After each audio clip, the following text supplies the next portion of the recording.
Hi everyone, I'm Dr. David Bernstein. I wanted to welcome you back to our series, 25 Tips for Working with Modes.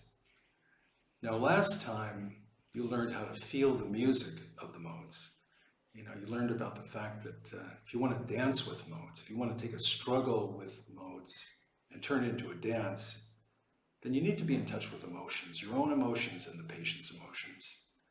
But sometimes that isn't so easy. And last time we talked about, how do you dance with modes when a patient's emotionally detached? Now, sometimes what we need to do is we need to be able to amplify the emotion that's connected with the patient's modes. And how do we do that? Well, the first thing that we need to do is we need to listen for the music of the modes. We need to listen for that emotion, for any indications of emotion or vulnerability or needs that are behind that wall of emotional detachment. And how do we do that? We do that by creating a kind of quiet and safe space for the patient to slowly get in touch with herself, get in touch with her feelings. Now, this may sound very different than dancing with the modes, right? Dancing with the modes seems to imply a very active process, right? An active engagement with modes. Well, this is also a kind of activity, a way of engaging with modes, but in a very different way. It's not a fast tempo dance, it's a slow tempo dance. A kind of quiet attunement to the patient and making room for and slowly drawing out her emotions. Okay, so let's say that the patient was telling you about a situation where, she had a birthday party and she invited her father and he didn't show up and he didn't call. And this isn't the first time that that happened. And you're asking her about, how that was. And let's say she's telling you about it, but in a very detached way, right? So she's in quite a detached state. You ask her, so how was that for you? And she says, yeah, well, it was okay. Yeah, I mean, in the end, we had a good time.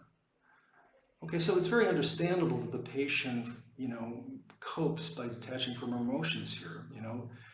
This is probably a long-standing pattern, maybe even going back to her childhood, where her father didn't show up for things, right? So underneath that detachment, there's some pain. There's the pain of a abandoned child mode, and it's very understandable that she wants to make some distance from that. So how do you deal with that? Well, there really are two possibilities here. One is more to focus on the detachment. The other is to focus more on the vulnerability. And in previous videos, we talked more about how do you focus on the detachment, by using the language of, I see a side of you right now. It seems kind of distant from your feelings. But the other way to go is to focus more on the vulnerability.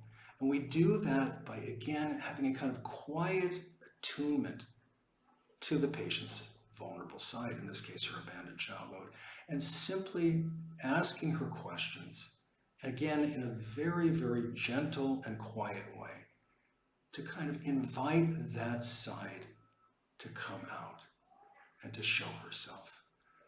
Questions like, okay, so how was that, when he didn't come? She says, well, I kind of expected it. That's what he does.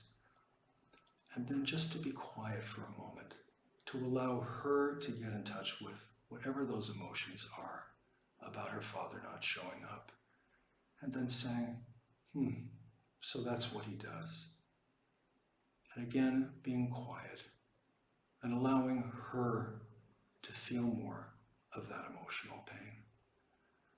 Okay, now how further? Well, there are a variety of different routes you can take here. You can then go back to that mode language of, I see a side of you that, I think has learned to cope by not having very high expectations of your father, so that doesn't hurt too much. But, I know that there's a little girl in there, probably from a very young age, that felt disappointed, maybe hurt when her father didn't show up to things. That would be one kind of route.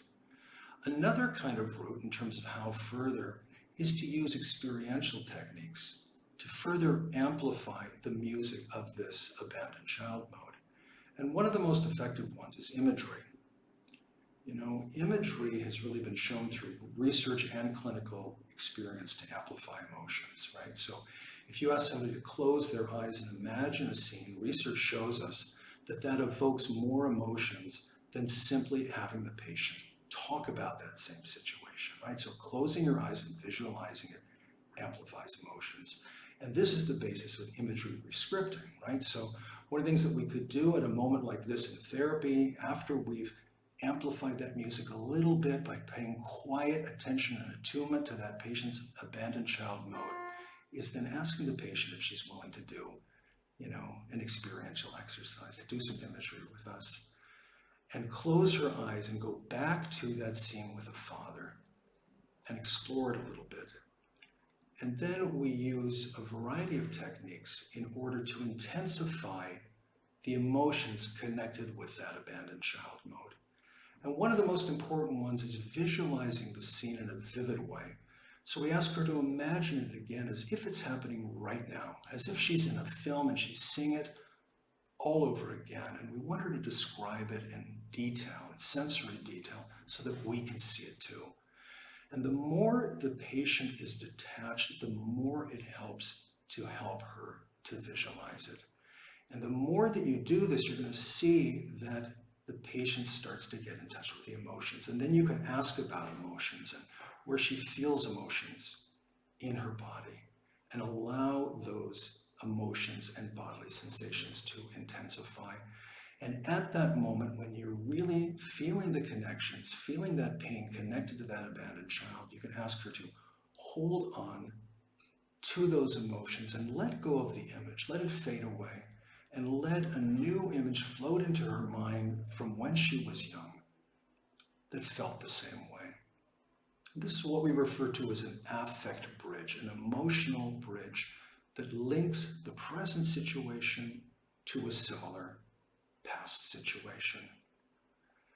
And when you do that, you go right back to that vulnerable child, to the origins of that patient's schemas and of their modes.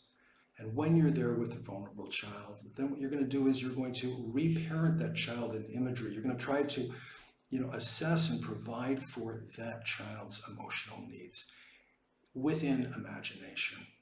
Now, how do you do that? Well, that's a large topic, but the general answer to that is you simply do what a good enough parent would do. If you have a child, let's say it's your own child or a child that you know who's feeling sad or left behind or left out, what would you do?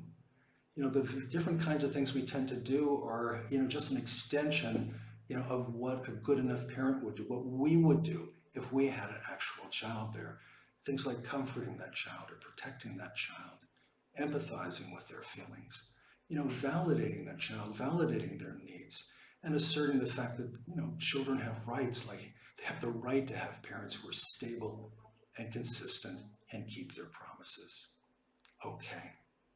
Now, how do we go further in working with modes? Well, to work with modes, what we really need to do is come from a genuine place, come from an authentic place. And that'll be the topic of our next video, Get Real. And I wanted to invite you to come to our website, www.imodes.com, and take a look at our image-based therapy tools. And have a great week, and see you next time.